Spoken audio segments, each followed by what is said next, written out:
There is huge censorship going on in gaming right now. What I am really against is censorship. Already getting worse in terms of the internet censorship. Censorship. It's one of the biggest topics on the internet right now, and rightfully so. With payment processors exerting their massive influence over companies big and small, it seems like multiple countries around the world have chosen a similar time to start rolling out other types of laws and orders that may in fact threaten internet anonymity and freedom as we know it. Now, if you're at all familiar with the situation, you probably do not need me to re-explain all of it to you. But long story short, after a group called Collective Shout organized a mass brigade against payment companies like Visa and MasterCard for allowing companies like Steam or itch.io to sell inappropriate video games on their platform, these payment process companies flexed their muscles and essentially forced the company's hands into breaking their own TOS and removing, in certain cases, games that did not even fall under the radar that Collective Shout was originally trying to build. Now, say what you will about some of these absolutely egregious video games, it's when the blanket term of NSFW sometimes means games that have nothing to do with these topics getting banned as well. And when you also consider these are the same people that banned GTA 5 from Target in Australia and tried to ban Detroit Become Human of all fucking video games, it's easy to see how this could all become a slippery slope into wide arrays of mass censorship everywhere. You've also got things like the Online Safety Act and other laws being brought forth or passed that require internet users to provide age verification, in certain cases even scan their actual identification or credit card to access websites like Discord, Wikipedia, and even Spotify, among other ridiculous things. And look, there are thousands of hours of content made from other people about why all of these laws can be bad and dangerous for the internet everywhere due to all the vague wording and poor clarification on certain terms. But that is not what this video is about. While internet censorship is a colossal problem that I think needs to be brought to light and a lot of us should be worried about, there is another just as large and dangerous issue that has come on the rise alongside all of this other madness. It's not really a new beast. In fact, it's been here the entire time, feasting on our people and poisoning our wells. However, in a world where ideas and freedoms are being taken away, this villain tends to only grow stronger in this atmosphere, actually gaining strength as we, the people, lose it. It survives off of our worries, concerns, and the intrusive thoughts that keep us up at night. From exploiting our emotions, the creature engorges itself, inflating our fears and keeping us in a state of permanent unrest. This beast that I'm speaking about is, of course, known as the grifter. They are people who exist merely to stroke the flames of fear and worry and take advantage of those most vulnerable and easily swayed into believing their entire worlds are on fire, bringing up scares and concerns, some real, some not, all in order to continue drinking from the fountain that is your attention. All the while, they line their own pockets with wealth. There are obviously multiple levels and stages of grifters, but in this day and age, on the internet, the beast's range of prey has massively expanded. And while this isn't me saying that everyone raising alarm bells is a grifter, what I more so hope to accomplish out of this video is point out how in times of crisis, there are multiple bad actors that will emerge who, while also coming off as informative and helpful, are merely diabolical liars. They use this opportunity to insert their own dangerous ulterior motives into the information and the alarm ringing, making you lose sight of the real issues, putting a veil over you that not only leaves you constantly angry and upset, but completely blinded and tunnel visioned from the truth. There can be no solution at the end of the tunnel they take you down, as it can only continue to eat as long as you provide it with its food. Now, I want to make it clear, I don't normally do videos like this, nor do I really plan to in the future. Misinformation is just a really personally important thing to me, and I want to highlight some of these bad faith actors that I see in my own general outreach and hopefully explain to you why what these creators do is not only harmful, it's almost always out of either maliciousness or greed. Let's not waste any more time and get into how this whole internet censorship war has been hijacked by grifters, scammers, weirdos, and bottom feeders alike, all hoping to make you scared, angry, and blind to what's actually going on.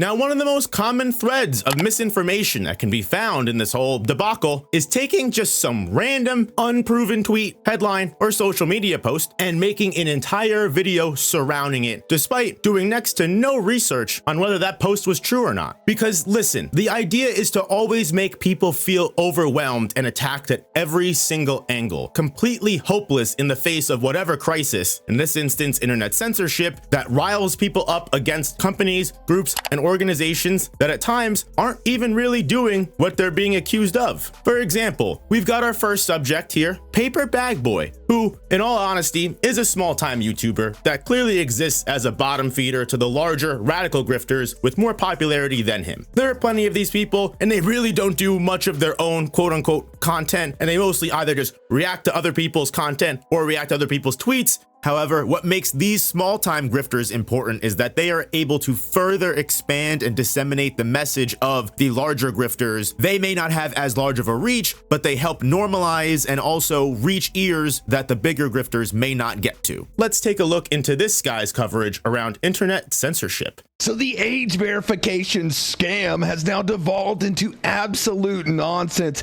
They are pointing this and targeting this at absolutely anything that they can to erase the anonymity from the freaking internet, to the point that now even NVIDIA graphics cards, your graphics card, your GPU is now locked behind age verification. You now need to be 18 years older to address settings on your freaking NVIDIA GPU graphics card. So considering that this creator hasn't yet figured out how to use a noise limiter or just cut out the frankly insanely loud breaths from their audio, gives you an idea of what kind of content we're walking into here. Not only is this NVIDIA graphics card story easily proven not true, you can take one Google search, find this out instantly that this is a fake story completely, and also the person that made this tweet has even said that they do not live in the areas that all of these laws are being created. So the entire concept of the video, complete lie. But let's see how this continues to develop here. It is proven that this is not, something that is just, child safety anymore. It is now addressing things that just completely remove anonymity for no reason at all. Look at this. I think it absolutely blows my mind that it is not only so easy to see that this is a false story, this person immediately just sees something that fits the worldview they are trying to see. Because again, this person could just be completely ignorant to all of this, right? They could just be completely freaking out about this censorship thing, just going with everything they see. Doesn't really make this a very reliable source of content, news, or anything. For one, considering there's no vetting of stories going on whatsoever. The basis of the story is from a tweet from some random profile. I don't even know who it is. They don't even have a real person in their avatar. That was only what I think the first minute or so of the video, the entire title of everything. Let's see what other sources Paper Bag Boy chose to use for the rest of this video. Just to show you some more on this, V says, dox yourself to justify settings on your GPU, you fucking bigot. Can you anyone confirm this, by the way? I thought they were selling this just for a few people to watch porn. Another tweet. But wait, the tweet asked for a source. So let's see what this source is. Let's see what it says. And look at this, it turns out it's real. Of course it's real, because it's too ridiculous not to be real. You can't make this shit up, boys. The reply from the exact same person just saying it's real. That's enough to be believed. And you want to know why it's enough to be believed? Because it's too good to make up. We are at like 5 levels deep in the irony dream layer at this point. Elon Musk responds to NVIDIA graphics card app needing you to verify your age with ID or face scan. All right, I could understand Chibi Reviews falling for this trap. He's not too smart. However, Elon Musk, richest man in the world, now he's not too smart either, but there's no way something that is immediately proven false is co-signed by Elon Musk. I want to believe it, but I'm just going to give him the benefit of the doubt. I hate the world we live in. Now, I won't lie to you, Paper Bag Boy just basically goes on nothing but random tweets and tangents from this point on, so I'm going to move on. The one thing that I did want to bring up here that I think is interesting that almost every one of the creators that I'm going to talk about does today. We get a Grums mention here for a tweet that says, "Who the hell convinced the West and Japan that the modern audience exists? Zoomers are so tired of this crap, and Western companies are finally figuring out they were sold a bill of goods. Who did this? Fuck them all." What does that have to do with censorship? I wonder, right? Sure, you could argue that, oh, they're trying to censor video games and dark anime and manga, which you'll see is what a lot of these people actually believe is the point of all of this in order to achieve some Western, castration agenda. It's interesting, though, the little bit of politics that these creators have begin to leak into this supposed alarm bell ringing, this supposed, oh my God, we all need to rally against this. This is happening and everyone understands this and everyone is finally waking up to this, which, yes, the internet censorship, as we talked about earlier, between the Online Safety Act, all of the age verification, all of the things happening with the video game platforms is genuinely crazy and can become a huge threat to us. However, for a supposedly global internet censorship problem, it seems like these people are highlighting one specific side of it to do with Western culture and anti-woke DEI agenda that this fake modern audience is destroying for these people. Unless these people are purposefully pushing this agenda into their alarm bell ringing. They wouldn't be doing that, would they?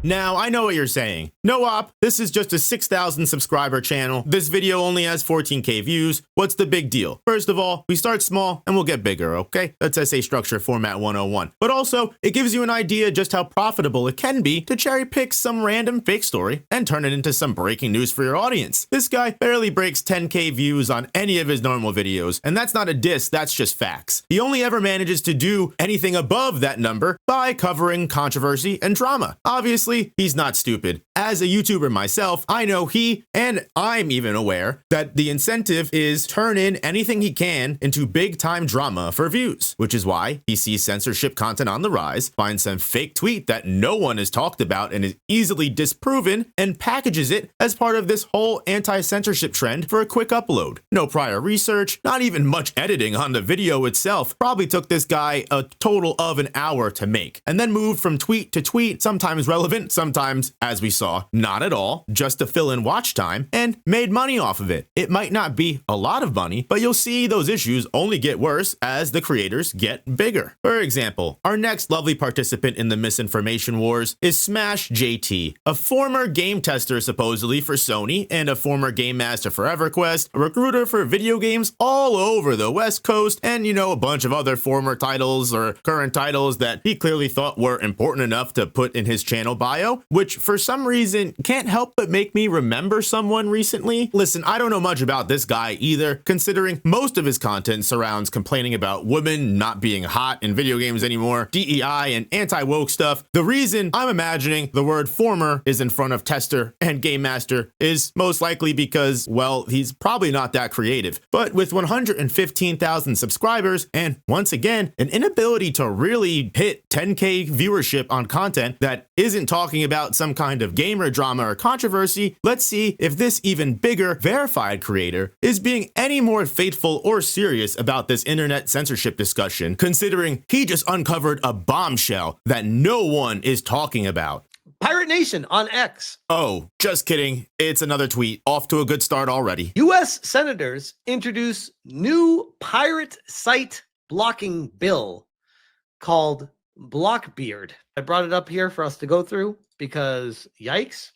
The consistent word that I keep going back to is coordinated.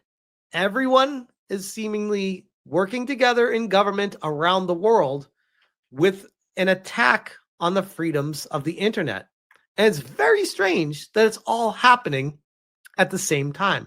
This was just recently introduced.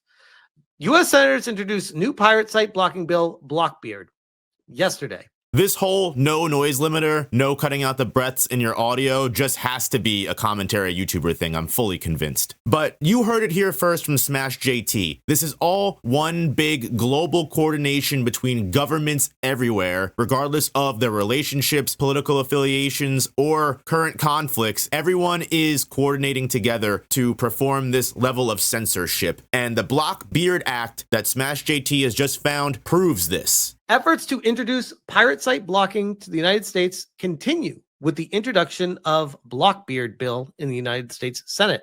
Aims to create a new legal mechanism to combat foreign piracy websites. The site blocking proposal seeks to amend U.S. copyright law, enabling rights holders to, there's no way that this could go bad, guys. Enabling rights holders to request federal courts to designate online locations as a foreign digital piracy site. If that succeeds, courts can subsequently order U.S. service providers to block access to these sites. Yikes. Now, anyone with a brain immediately reading that probably is curious as to why Smash JT thinks that's a yikes. But we'll be here forever if we listen to this guy's explanation, so let me just summarize things for you. The Block-Beard Bill is a bill that was introduced back in May, which is basically just a revision of a bill that was brought back in January, and the entire idea of it is to give copyright holders and right holders the ability to essentially DMCA foreign websites and foreign content uploaders for their content. All it literally is the same way that a YouTube copyright system would work. If a copyright holder discovers that their content is uploaded in some foreign country for free and being pirated, the United States will be able to subpoena that foreign website and essentially give them, I believe it is about 3 weeks to a month to respond and essentially remove that copyrighted content, the same way that a YouTube copyright strike would work. Frankly, it gives the foreign website even more time than a YouTube copyright strike would. And if they respond, then they get to keep the website. If that foreign website does not respond and take down the material and they leave it up, then they will be marked as a foreign piracy site and they will be blocked from United States ISP users. Is this government overreach? It's definitely interesting considering that we are considering blocking websites. Let's see how Smash JT frames all of this, which is essentially just a bill to make sure copyright holders are able to DMCA foreign companies and websites. They are trying so hard to take every single angle to create a silo around the world, silos of the World Wide Web, to make it just the web. And there will not be worldwide as a part of the www anymore. They should just start the websites with w dot. Get rid of the www before the W. If you would have guessed that online copyright meant we were losing our internet freedoms and access to the World Wide Web as we know it, then you are already a Smash JT viewer, and I don't believe you. You are cheating. So this is for big corpos, movie companies, and Apple, Google, music companies to be able to stop, and obviously video game companies, that's the biggest one, to stop the ability for people to use the web to go outside of the shores of America to find, I don't know, the open seas that may have things that aren't available here for them. Not even close. Weird. Almost like they're making sure that the World Wide Web is not worldwide anymore, once again. So I can kind of understand the framing of having big corporations like Apple and Google being the ones that will primarily be using the service, because that's true. There's probably not going to be too many small-time creators or YouTubers that are getting their content stolen by foreign adversaries. However, it does happen. The idea that this is somehow stopping people from accessing websites outside of America to find the open seas of the internet and watch things that may not be available to them. Not only is that a flat out incorrect interpretation of the bill, he might as well have not even read what's on the article that he's supposedly explaining to his audience right now. Because besides looking at the actual bill, this article pretty much explains everything pretty clearly. But how much do you want to bet to see if Smash JT looks at the actual bill document at all in this video? And all it is at the end of the day is another way to add more blocks on the internet to shut off areas that they want to, and then take this in the future and push it even further, because that's what they always do with this stuff. We have definitely talked already about how a lot of this censorship stuff can become pathways to even crazier censorship down the line. However, this isn't necessarily a censorship law. This is a copyright infringement law that, again, we already have completely active in the United States right now. And if anything, this law is more lenient than the one we have on our own people. Say what you will about our ancient copyright system, and even say what you will about piracy. This is not anything new, despite Smash JT trying to frame it like it is. At this stage, the court will determine whether it is technically and practically feasible for ISPs to block the site and consider any potential harm to public interest. How, like, again, how is this hurting anything? You can say, oh, you had 10,000 copies of your game pirated. That cost us $500,000 of lost income. It's like, well, yeah, you're assuming that every single person that pirated your copy was going to go out and buy your game at full price on day one. It's like, no, that's not how this works.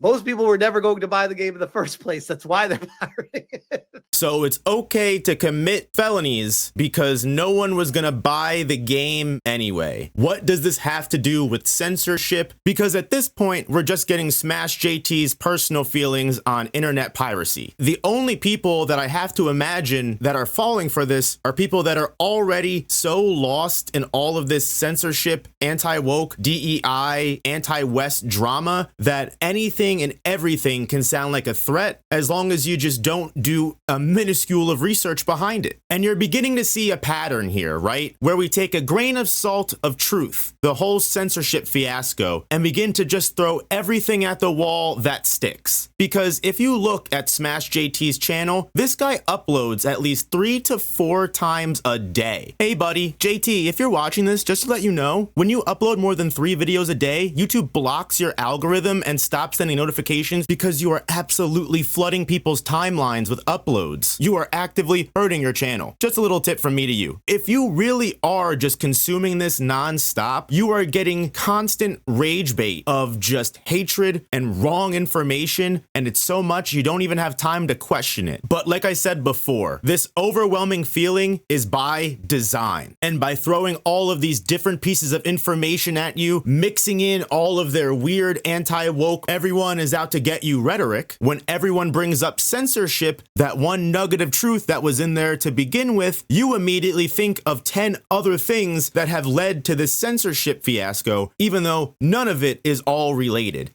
The Blockbeard bill broadly applies to service providers as defined in Section 512K of the DMCA. This is which, by the way, anyone that is a YouTube creator dealing with this is the bane of your existence trying to create a YouTube video. It's not, and it really shouldn't be if you're making fair use content. It probably is an issue if you don't have any originality or any creativity baked into things and you're just stealing other people's content and trying to monetize it. Then that sounds like the bane of somebody's existence. Good thing no one here does that, right? The proposal states that providers have the option to contest their inclusion in the blocking order. Once an order is issued, they would have the freedom to choose their own blocking techniques. There are no transparency requirements mentioned in the bill, so if and how the public is informed is unclear. Once again, the government is supposed to represent the people. Why are they not being transparent? Who is asking for this? And why are they not informing the public about it if this does go through?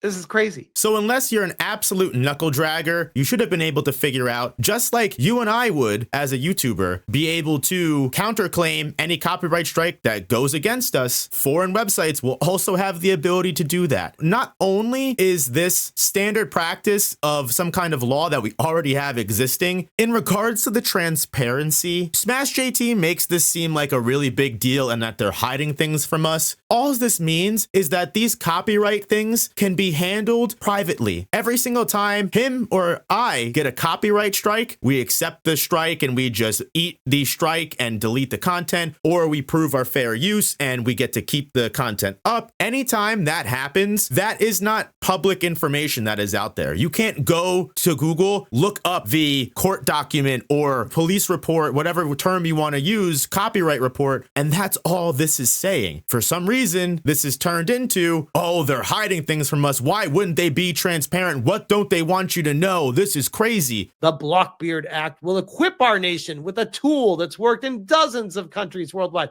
Yeah, countries that aren't free like America, those countries.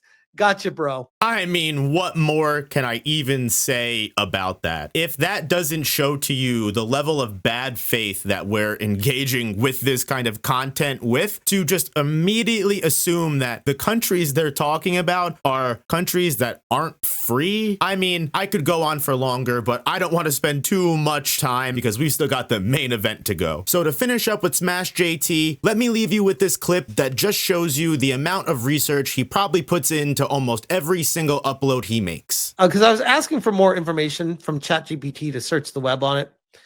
And I said, give me details on this Blockbeard thing. And it breaks it down here. And the designation, how it works, the blocking orders, all this. This is the big one. The bill doesn't specify transparency or public reporting requirements for how orders would be issued or administered.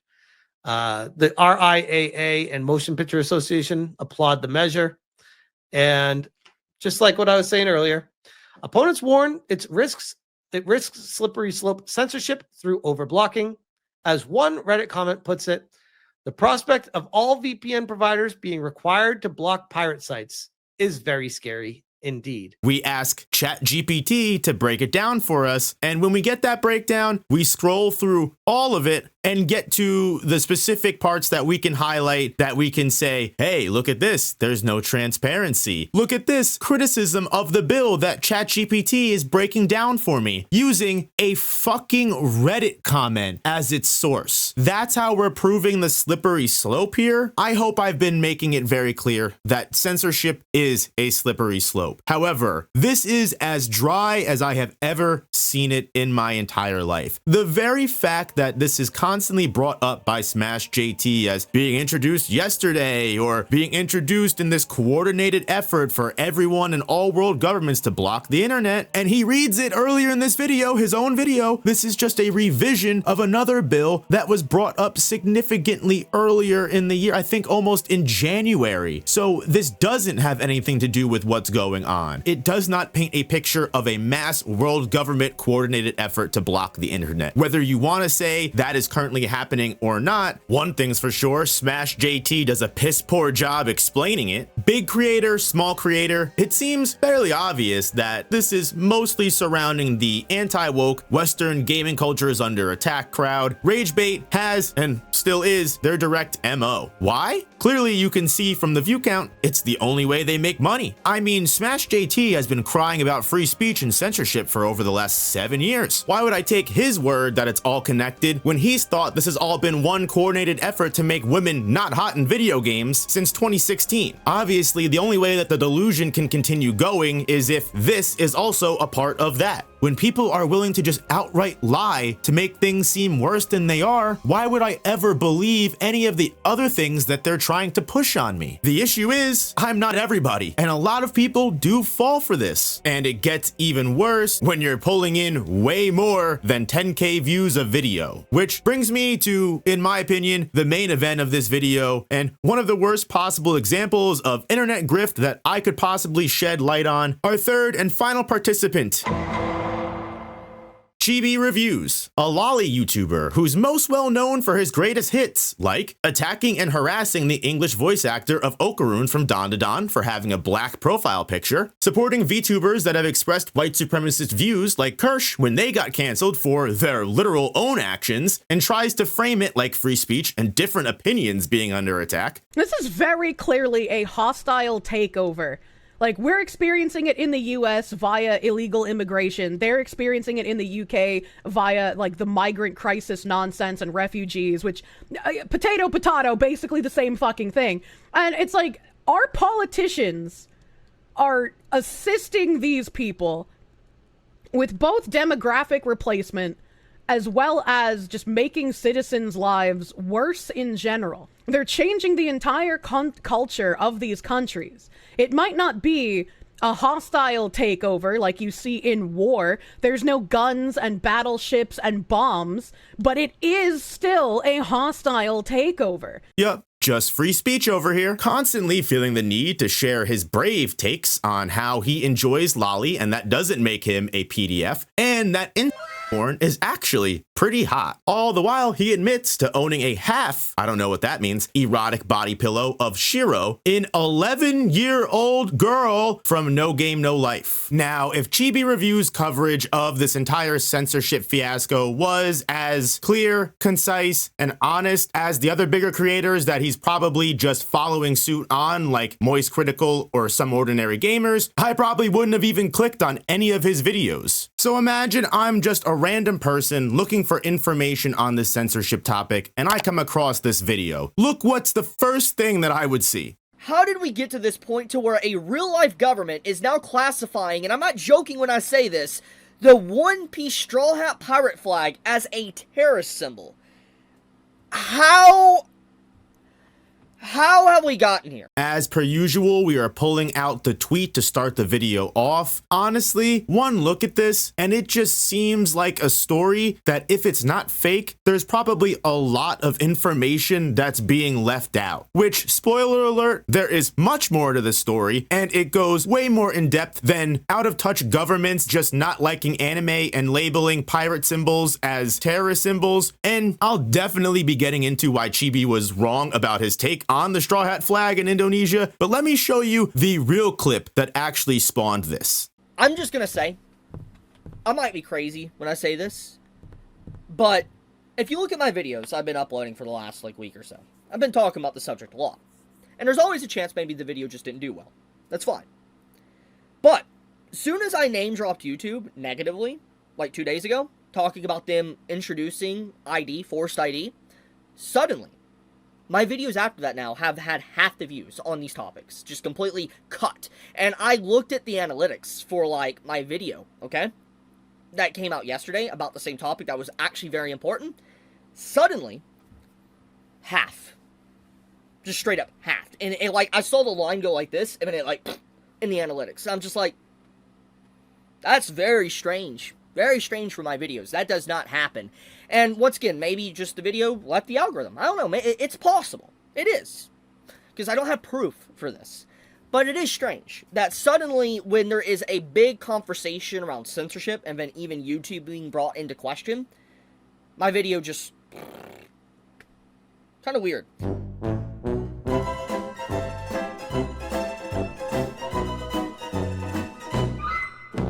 Just such a weaselly little liar. And it should be obvious by now that these creators just make their entire livings off of controversy. Like, they literally wouldn't exist without it. While he's not struggling to break 10K like the mini-me's, I promise you, he isn't cooking up over 100K view videos often. Which is, by the way, what pretty much almost every video he's made on that topic has gotten. He even mentions that he's heard other creators have this problem, and even that some other creators haven't gotten paid over the last few days. Which, yes, there were ad revenue issues over the last couple of days, but this happens sometimes, right? This is not the first time it's happened, so I'm not sure why we're taking this and adding it into everything else. The pinned comment also begs everyone to like, comment, and share to make sure the video doesn't get shadow banned, which is just clown behavior when you realize it's one big fat lie. But let's get back to this video's main point, which was the Indonesian government listing the straw hat flag as a terrorist symbol. How did we get to this point to where a real-life government is now classifying, and I'm not joking when I say this, the one-piece straw hat pirate flag as a terrorist symbol? I don't know, maybe you should look it up and find out. Now, we have this. We have a situation.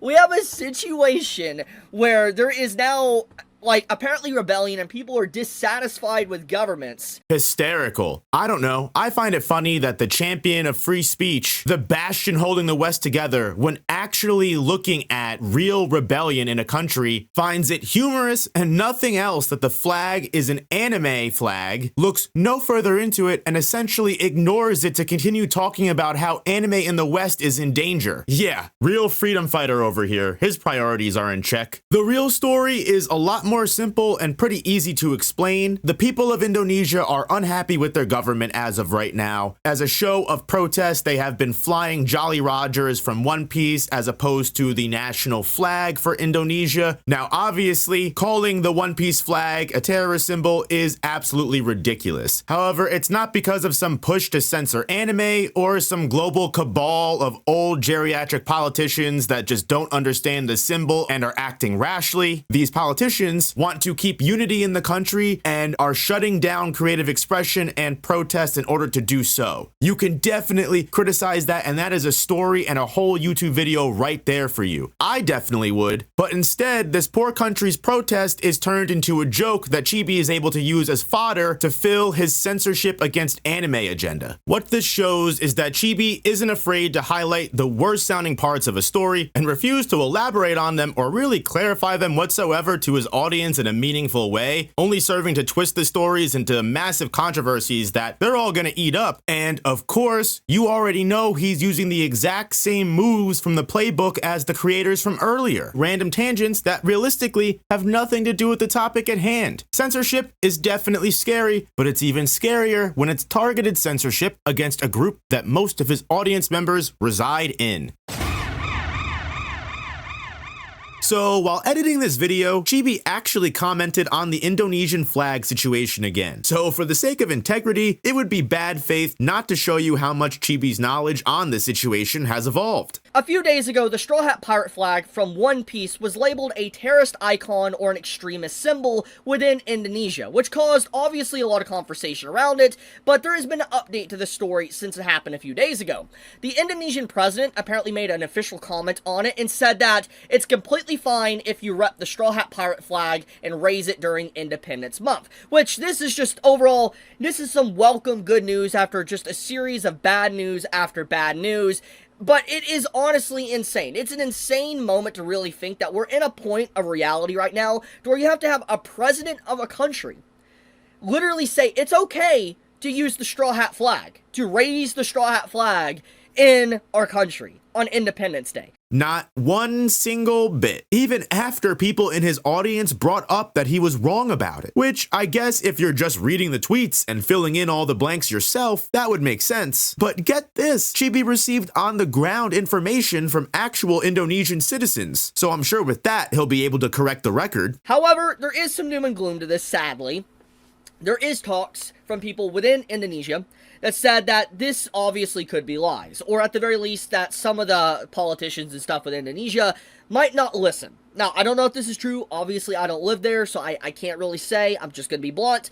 But this is what I've been told from some people that live in Indonesia. Look, it is extremely doubtful that you talked to anyone living in Indonesia and they didn't explain to you the whole story behind it. Meaning, Chibi is either lying here in general about talking to people that live in Indonesia, or he's intentionally leaving out the full story to make things sound more sensational. Really, no matter what way you look at it, kinda sus.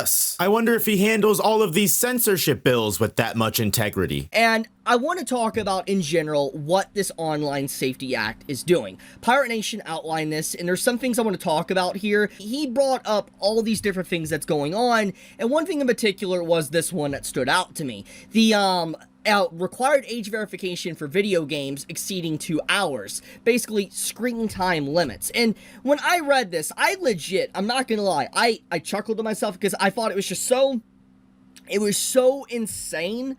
I didn't want to believe it was possible. And I scrolled down just to see, okay? And there is a community note here.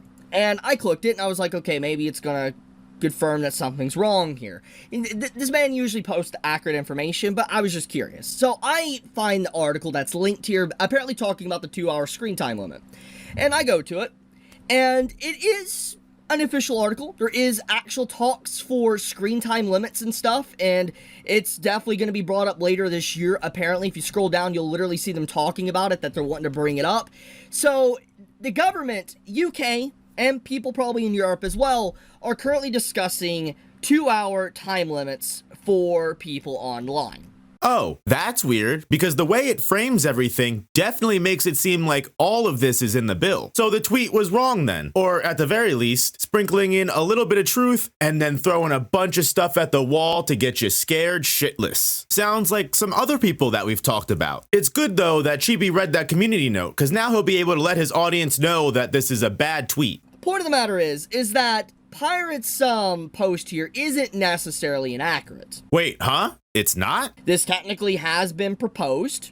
It's not wrong here. It doesn't mean that it's in the bill, but judging by how they were able to get something like this to pass today and how wide of a net and effect it is having now, it's very obvious that most likely this is going to pass. Now, it seems like Chibi has never really done any type of research, study, or any kind of attempt to gain knowledge on the topics that he discusses. So you can't really blame him for not knowing. If my news is framed in a way such as it gives the person that wrote the news plausible deniability to say, well, you know, it was proposed, and, you know, since they passed this, at first glance, it looks like he's saying everything is in the bill, and we had to pry that clarification out of the community notes. Personally, that's not what I would describe as a very reputable news source. So it's not in the bill, but it's not necessarily inaccurate, because the Secretary of State, out of everybody in Parliament that he would have to pass this through, talked about maybe thinking of it once. Now, I don't know about you, but that sounds like pretty vague wording to me, all to just excuse that this tweet was lying. Hasn't most of these creators' videos been based off of the censorship war being sprung from vague wording? Would these creators give the same benefit of doubt to a news source that went against their narrative? It seems like definitely not. So why is this one still trustworthy? Is it because it's saying what we want it to? When your whole entire MO is fear-mongering? Well, I mean... You have the situation where there has been people literally arrested in UK and in Europe for posting memes online. I mean, here's just a random Asmongold video actually from earlier this year. I'm just gonna play the beginning of this. I'll just let him read it to you. Ah, Asmongold, the bastion of truth. I'm sure this is definitely relevant to censorship. 6 British officers arrest 2 parents in front of their children for criticizing a school. So this is Literally arresting parents for criticizing a school.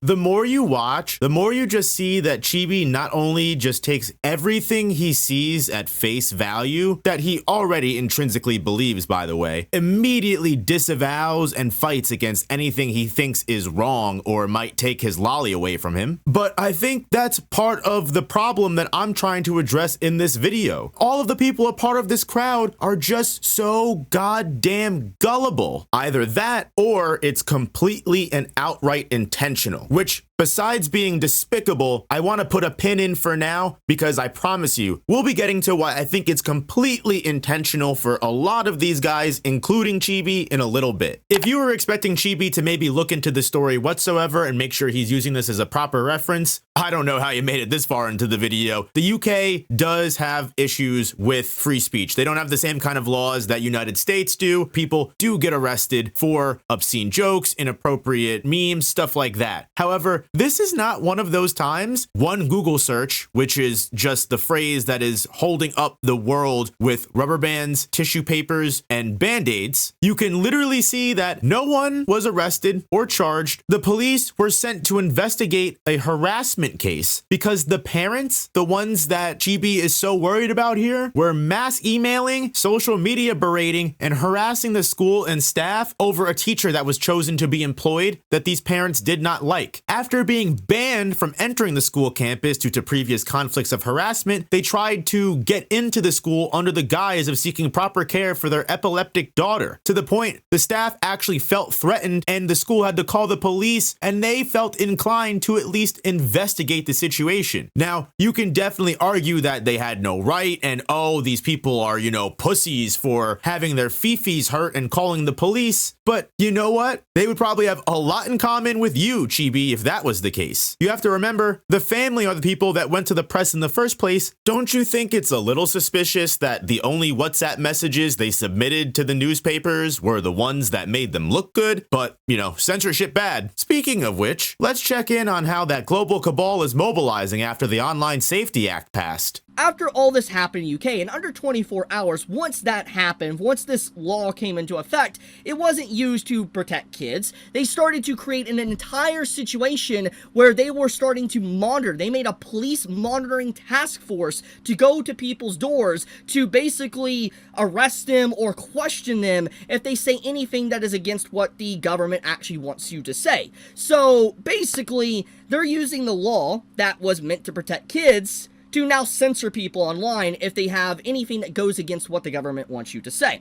Scary stuff. Basically, the UK overnight turned into a massive police state. How fast do you think this one's gonna get disproved? Is it kind of scary sounding that there is a specific elite task force of police monitoring anti-migrant posts online? Sure. However, I don't know if Chibi understands what monitoring means, and I also don't think he understands that if the government wanted to track your anti-migrant racist posts, they could have done this way before the Online Safety Act passed. I mean, we quite literally just got done hearing you talk about a story of parents getting arrested for WhatsApp messages, and that was 4 months ago. When you look at this exact article, due to massive protests and riots that have been happening over the last year, what they're doing is they are setting up a task force of police to monitor, not censor, not take down, not go to people's doors and arrest them as Chibi is insinuating. While of course you do have the UK laws where things like that can happen, what Chibi is suggesting here is that they made a special task force to turn the United Kingdom into a police state using the Online Safety Act that just took effect and stop anyone from giving any kind of different opinions lest you have your door knocked on and arrested. In actuality, all they're doing is monitoring social media to find anybody who's planning on committing any violent hate crimes at anti-migrant protests or just in general. Something that I promise you they already were doing, it's just now there's a dedicated task force for it. The online safety law would not give these people any additional rights to infringe upon your privacy that they didn't already have. Unless you're a racist planning to do a hate crime, you really shouldn't be worrying about that. I learned in elementary school, anything you put on the internet is forever and can harm your reputation. It's not like hiding behind an anime profile picture has ever stopped anyone from getting arrested for hate crimes, which Chibi seems to understand pretty well when it comes to his defamation lawsuit. So why is he acting like none of this could happen before? They like to think they can hide behind an anonymous profile, but it's very easy for information to be gathered, especially when the FBI is involved. That's weird. So we can already tell Chibi does not understand how the Online Safety Act works. Let's see his takes on the Kids Online Safety Act, a similar United States law. So this right here, as you can see on screen, that's been on the screen since the very beginning, is called S1748 Kids Online Safety Act. And I am talking about the situation because it's incredibly important, because this bill, ironically enough, is titled the exact same way as the bill that just came into effect in the United Kingdoms. But we got to get into what this bill actually is. Somehow, I doubt that's what we're gonna do. So at this current time, this bill was introduced relatively recently. It's just only been introduced. It hasn't even passed Senate, hasn't passed House. It's not even been to the president. It hasn't become law. But one of the big things I want to talk about when it comes to this bill that was introduced is that this is the very same government that is refusing to release the Epstein files, the Epstein list, while the whole Epstein stuff is going on. Like, let's think about that for a second, okay? We have this whole controversy in July, and still ongoing right now, with Epstein's list being released, for everybody to see what's going on, to see the criminals that have gotten away with some heinous acts. We have literally our government trying to make it hush-hush or try to act like you're a conspiracy theorist for even wanting to talk about it.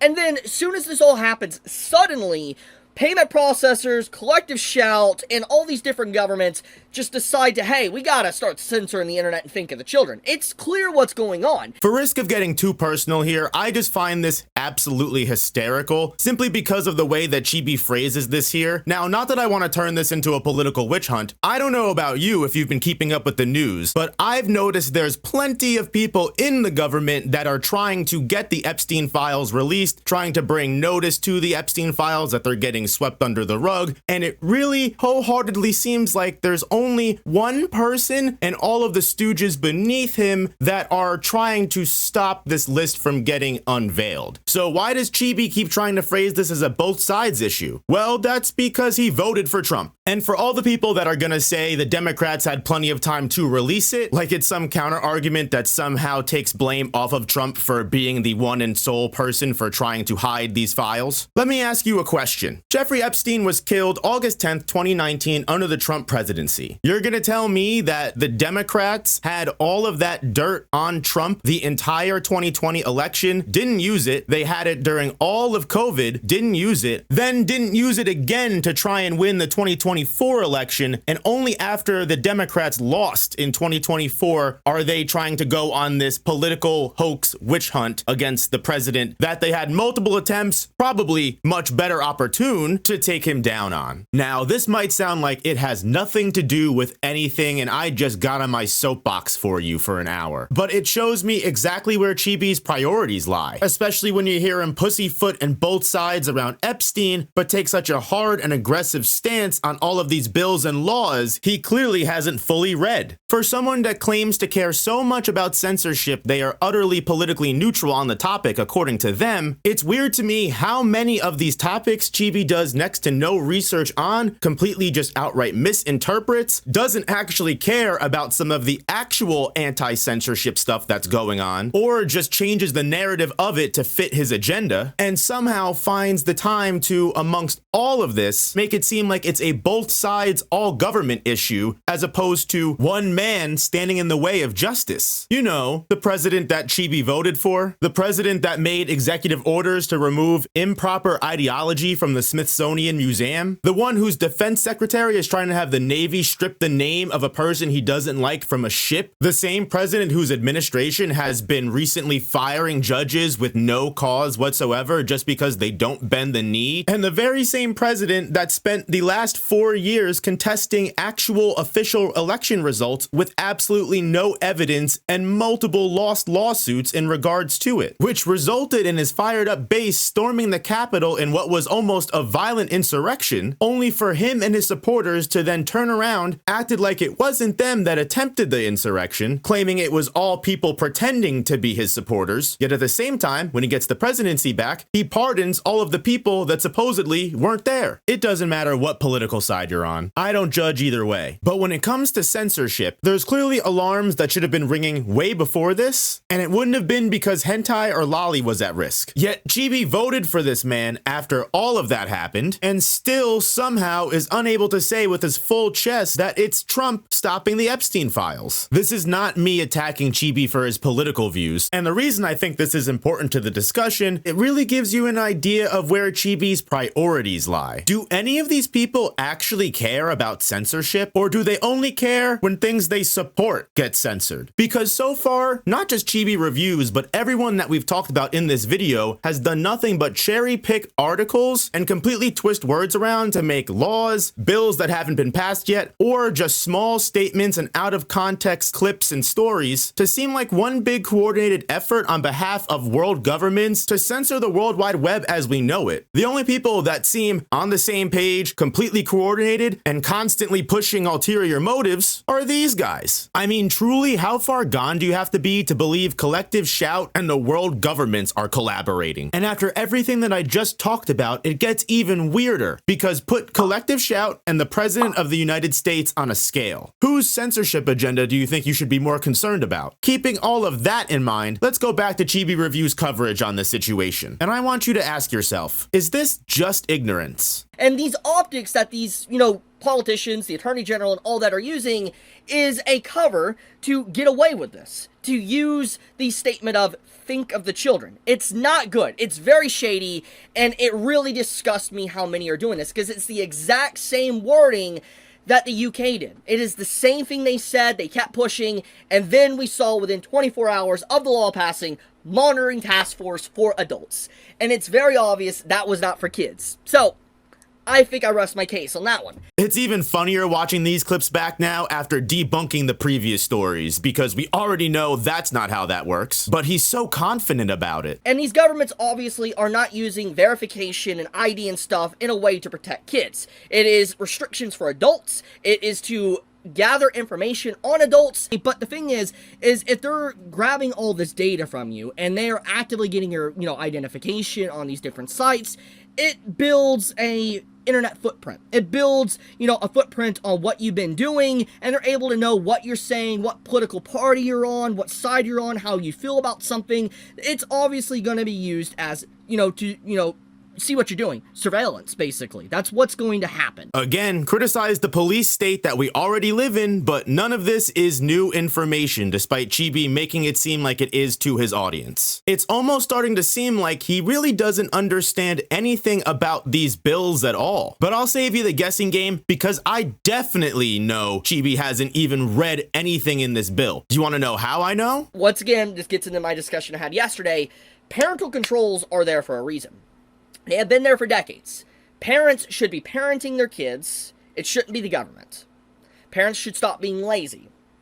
What's the point of parental controls on all these devices if we're not using them? That's a really good question, Chibi. How about you ask the Kids Online Safety Act, the bill that you are literally telling us about right now, that if you knew literally anything about, you'd know it includes mandatory parental controls for most of these websites to ensure parents can control the websites that their children go to. Most of the censorship settings and screen time restrictions that Chibi is about to bring up are all completely controlled by the parents, which, if everything he just said wasn't embarrassing enough, it's even worse when you listen to him try to sow the seeds of worry over screen time restrictions that are completely optional. But then things start to become very questionable when you start realizing that there's some things within this that outline that they want to add, obviously, age identification with ID, very similar to UK, but they start talking about overusage of online. For instance, time limits. For instance, time limits as maybe you might be only able to use the internet for 2 or 3 or so hours until your internet access is completely cut off. You know what other country does that? China. You can criticize what these laws and orders want to do. You can criticize what these bills are looking for, and I can definitely see the slippery slope that is being created. However, Chibi is just, frankly, wrong here. The idea that this new bill and all of these new censorship laws are going to allow the government to create a digital footprint for you to know your political party, what you feel about a certain subject. If you've watched any true crime video on YouTube over the last couple of years, they can easily get people's search histories. Now, we can have a conversation about internet privacy all you want. I'm all for that. However, that would require talking about reality, and reality is a lot more boring than a big global cabal of every world government and political party all attacking us together, no matter what side of the spectrum we sit on. However, if you've been watching long enough, Chibi's coverage definitely has some political bias.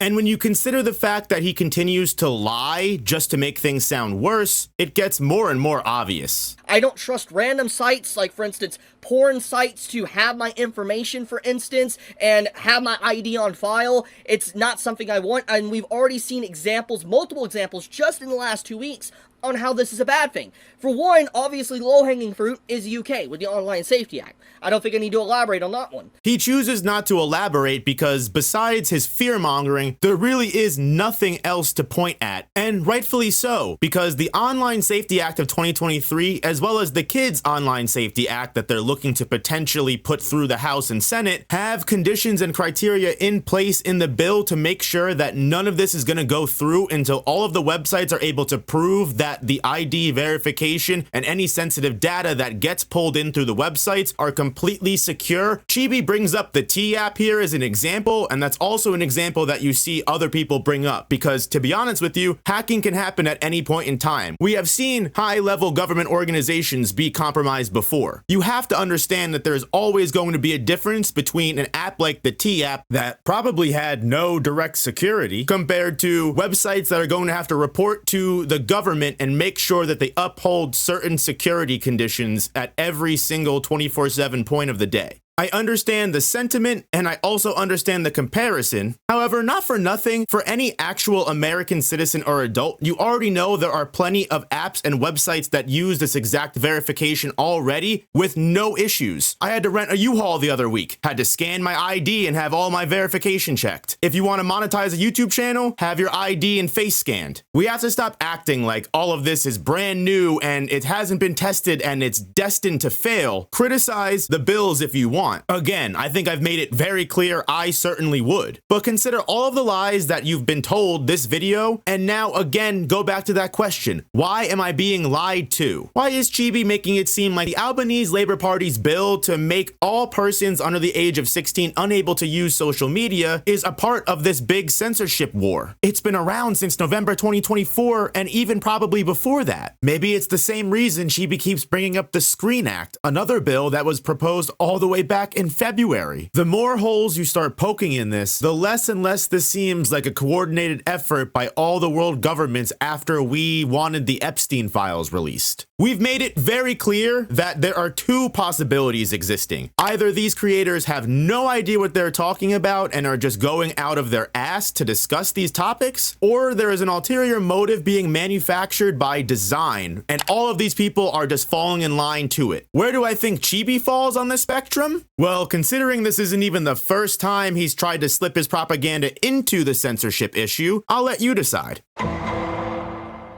Texas SB 20 is a bill that was introduced back in February of 2025. What the bill seeks to do is criminalize the creation, distribution, and promotion of visual material that obscenely depicts a child. In simpler terms, if someone knowingly possesses, seeks out, or accesses with full intent to view or promote any kind of CP, whether it is real or manufactured by AI or animation, they are committing a crime. Now, besides a couple additional changes to the Texas Penal Code for certain offenses, there really isn't anything shady hidden inside this bill. The definitions of what the state government means by obscene is made very clear to pertain only to material that sole intent is to be sexually obscene in nature. As in, the only reason this media exists is to be CP. By the bill's own words, if any kind of actual literary, artistic, educational, political, or scientific value can be derived from the material, it does not meet the criteria of obscene. Not that I would argue there's media out there like that, but what this specifically is included for is to ensure media that might have darker tones, such as series like maybe Goblin Slayer or Heavenly Delusion, video games like Ready or Not, and the like, can all still exist and not get mixed in with the distinction of quote-unquote obscene material. That clarification immediately shuts down any ideas that anime or manga might get affected, which means anyone really attacking this bill is basically just defending people's rights to CP. And no one would be stupid enough to do that, would they?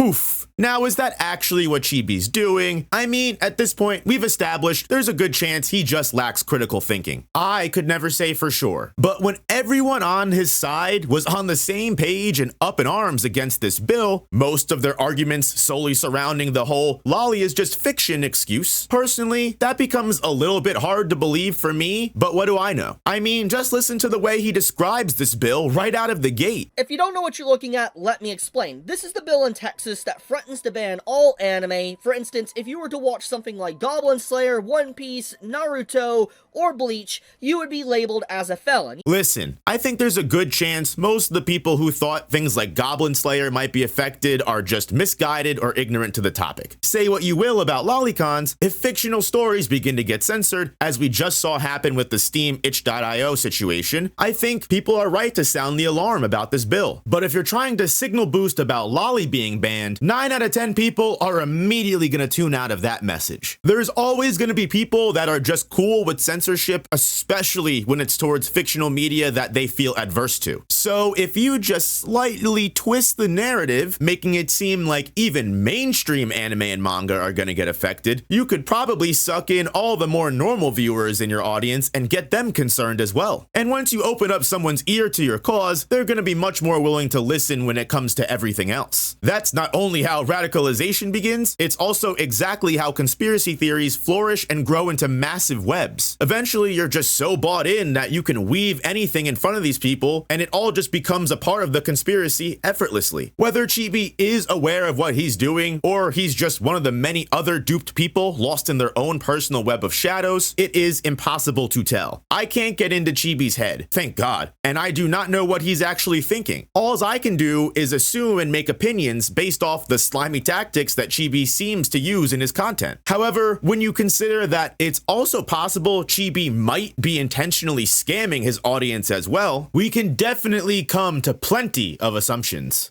Back in October of 2024, the first episode of Dan Da Dan hit streaming services to massive success. However, in the most wretched hive of scum and villainy, also known as X or Twitter, Chibi Reviews decided to be extremely controversial and post a screenshot of the infamous alien abduction scene, praising the animators and saying, quote unquote, they didn't need to go this hard. Weird tweet, something I would have just personally scrolled past, to be honest. However, the rest of the internet did not think so, and this man was bombarded and harassed by an insanely large group of Twitter users and fans alike. I'll never defend shit like that, and as someone that has been targeted by entire communities on social media before, I can sympathize to a degree with Chibi for having to deal with this, especially since he wasn't only the victim of a hate campaign, but these communities doxed him, his family, they desecrated his brother's grave, and they also hacked his DeviantArt account, which probably caused him an extreme amount of distress and anguish. According to Chibi, the FBI and/or police were involved, and he did eventually end up getting the situation solved. Obviously, you can't stop all the people that hate you, but at least some kind of justice was served. Shitty story. And if that was the end of it, I probably wouldn't even be bringing this up. But I really just feel like Chibi couldn't help himself here, and instead of asking his fans for pity, he asked for, well, way more than fucking that. I made this GoFundMe, or this Give, Send, Go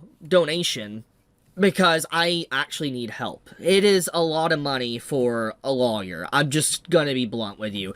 I've done a lot of research into this, and the normal defamation case and stuff like this, with all the different stuff that I'm gonna have to do, it's gonna cost about $15,000 to $25,000. That's so much money. That is so much money, and I'm gonna be honest, I don't have that money. $25,000 for a defamation case against this supposed mystery man that ruined his reputation. Chibi has already made a video addressing people that think he's lying about the suit. However, in my opinion, the reason this seems like one big scam to me is the fact that there's absolutely no way in hell anything that happened to this man would lead to a defamation case that any judge would even consider bringing to a courtroom. Now, I'm not a lawyer. I want to make that very clear. But unlike Chibi, before I talk about something, I like to do a little bit of research into it, so you tell me if you think any of this is relevant. A defamation case is a type of lawsuit where one party sues another for making false and damaging statements about them that harm their reputation. These cases are commonly difficult to win because you not only have to prove the offender was providing false information to a third party knowingly, meaning you have to prove beyond reasonable doubt that the person knew what they were saying was a lie, but also that they were making that statement as a fact and not an opinion. On top of that, you must also prove that this lie caused actual damage to your character or reputation, which becomes its own distinction of either defamation per se or defamation per quo. Defamation per quo requires the plaintiff to prove actual monetary harm to their business with documents, receipts, or profit loss. This financial harm needs to also be proven to have only been caused by the defamatory statement. Defamation per se is assumed damages to one's reputation and requires less evidence. However, the plaintiff has to still show beyond unreasonable doubt that the false statement rendered them unable to conduct future business or caused them harm in regards to their community or associations. Chibi claims that due to his doxing and this harassment campaign, he lost lost a sponsorship for one video he had lined up, which would meet the base definition of per quo. However, upon review of what it actually says, I don't know if a judge would be able to say beyond reasonable doubt this was caused directly by Chibi's hack, as it's also completely possible from this wording the company stepped away because they didn't appreciate the initial tweet, they didn't like the controversy in the first place. It's a little unclear. Chibi also claims that he had to change his profile picture because the entire situation caused the artist responsible for the work to ask him to please not associate with them any longer, which could definitely be per se. But again, not only would you be able to argue till the sun comes up about the actual reason behind why this artist was upset, in my personal opinion, I don't really believe anyone that I would professionally work with like this would just drop me because I'm the one being harassed, unless I was,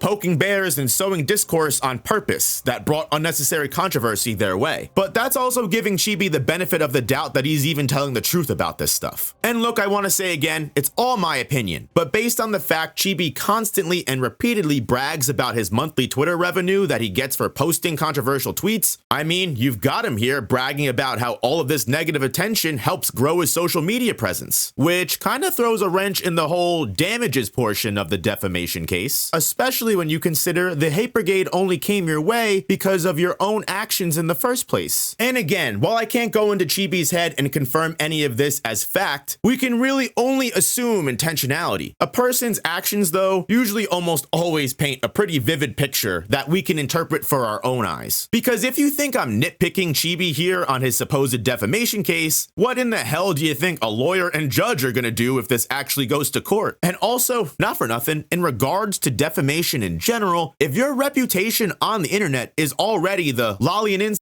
is cool guy, I don't know if it's necessarily reputation damaging for people to claim they might have found actual CP on your DeviantArt account. Again, I don't know if this is true or not. It seems like there's no definitive answer on the internet that says it either way. However, if this is the best Chibi can do to defend himself from those allegations, I certainly would not want to see him try and do this in front of a judge. Someone got onto the forum, hacked into the account, and started posting illegal content. And that's what led to the account, which is still currently suspended. It's gone. But yes, they have actively went into my account, and now there's people that have tried to backtrack and say, it was always there, but there's evidence to showcase they hacked into it, and yeah. Anyways, what I'm trying to say is, good luck in court, buddy. Very certain I'm going to win. I have no doubt in my mind, at all. I am 100% certain I'm going to win this case. In my opinion, most of these people are taking advantage of their audience's fear and confusion around these topics, using it to not only profit as much as they can, but worst case scenario, also using it to insert their political agendas and beliefs under some guise of genuine care and concern for censorship or whatever issue they happen to be talking about. Now, if you made it all the way to the end of this video and for some reason you still think that I'm at all in support of any of these censorship bills, maybe that's my fault for not mentioning it a 12th or 13th time, but I hope you are at least able to see how certain bad actors are more than willing to hijack this real concern and spin it for their own gain. At the end of the day, what are we really supposed to do about these people? Honestly, I don't know. But the more people that are able to at least notice the signs of a grifter, the less food these creatures will have to consume. And I guess maybe that's the answer at the end of all of this. You should always be asking yourself, why is this person mad? And more importantly, why was their first response to get me mad too? What are they actually trying to say? Look into news and controversies yourself. Never rely on other people to blow a whistle for you. This isn't me saying never watch your favorite creator cover a story, but if that's all you're doing, I shouldn't have to explain to you by now how that can be dangerous. Keep your eyes open. You really can't trust everyone, especially when there's such an incentive to lie. Not the government, not the influencers, not even me. But the only way we get through this is by staying strong and staying aware. There's always snakes to be looking out for, but when anyone can be an enemy, you've also got to look out for the weasels.